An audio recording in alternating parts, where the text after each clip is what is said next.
Growing up in a diverse family, it honestly teaches you to have no judgments from birth. Also, just being a role model for my little sisters, just as my older sisters were to me.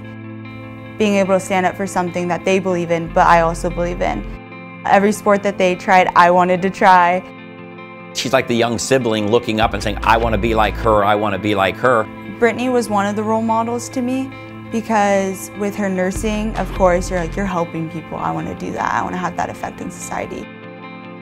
Brittany was always accomplishing what she wanted to. She'd set a goal, she'd always achieve it. Running marathons, and I want to go do that now. And because as you grow up, you're like, I can do it too. For Autumn, she was a good soccer player. She was little, she was quick, she was crafty, and I think that was a huge benefit to her. The thing that really hit me about Autumn is I thought, here's a kid that is just super competitive. Right from the beginning as a freshman, her discipline and her determination every day in practice. She was one of those players that Jim was like, I want you to help her along the way. We had amazing senior leadership, had the drive, the talent, the goal to get to the tournament. We had a really good group of girls, really exciting preseason. And then we took off for Tahoe. I could just feel in the air that it was going to be a good group. And everybody, bump the standard up, all right? Let's go work. Let's go, girls! A couple days of bonding, leadership, working your butt off on that really hot turf. It brings you closer mentally, physically. Off the field, you know, you bonded when you did recovery in the pool, when you make team dinners, and that's where you get to know everyone, and that's the make it or break it moment of what our season will stand for. So we're all in the living room, we're bonding, we're playing games. And then I get a call, and I ignore the call, because I'm like, I can't talk to you, Peyton. And then I get a text, and it says, call me as soon as possible. So I went in the backyard, and I answered, and she's crying. And I immediately was like, is it Mom? And then she was like, no, and like crying. And I was like, is it Addie? Because she's like newborn. Addie? She's like, no. And she's like, Autumn, stop. And I was like, okay, who is it? She's like, it's Brittany. The girls started their skit, and I was kind of in the background of the skit the girls were doing, and Autumn whispered in my ear, and I could look at her in her eyes, and she was crying. And so I said, let's go outside. And then that's, you know, when she told me their sister, you know, had committed suicide.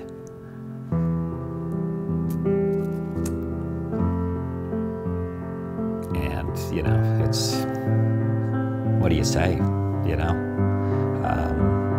You support them any way you can. But it was hard. This bomb is kind of dropped on Autumn, and it's not only dropped on Autumn, it's dropped on the team.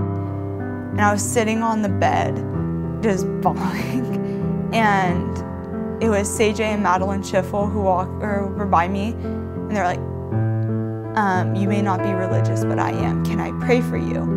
And at that moment I was like, yes, I'm religious, please pray, like reverse time, please. And then I remember it was Hallie who came and was like, hey, everyone's downstairs if you would like the support. And I walked downstairs and everyone is sitting on the couches. The whole team from that moment on, something changed. We all wanted to be there for each other in more than just a soccer way. We wanted to be there as a family. And people are crying because sometimes when you bring up loss, it triggers other loss. And I just remember people were crying, and I was like trying to comfort people too. They all shared their experiences, and there were things that probably they kept in, but felt at that moment that everyone was there to hold them up. It just turned into another opportunity for us to come even closer as a team. They wanted to help, and they wanted to support, and that meant the world to me. The next morning, we just immediately drove straight to Sacramento to drop Autumn off with her family. And then I went home for the funeral, and just being with family, it felt different, so different. And I remember I told my dad, I was like, can I go back? She phoned me the next day and she goes, Coach, I want to come back. I said, you know, spend some time with your family, Autumn. She goes, My family's there. Soccer was her outlet, and no one else could help her. No one. We couldn't help her. We couldn't help ourselves.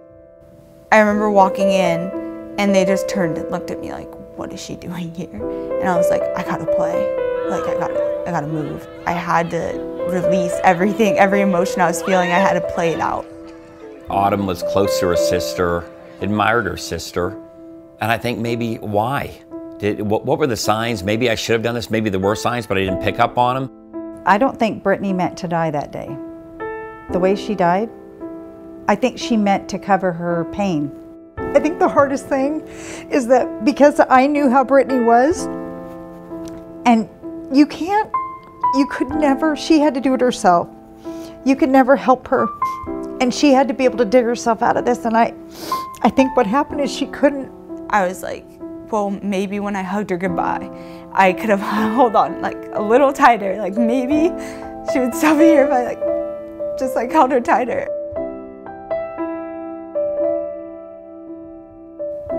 Looking back, like none of that helps.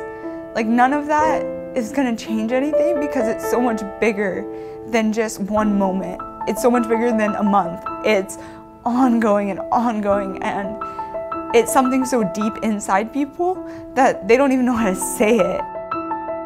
If you can be available for someone if they need it, offer, that's all you really can do.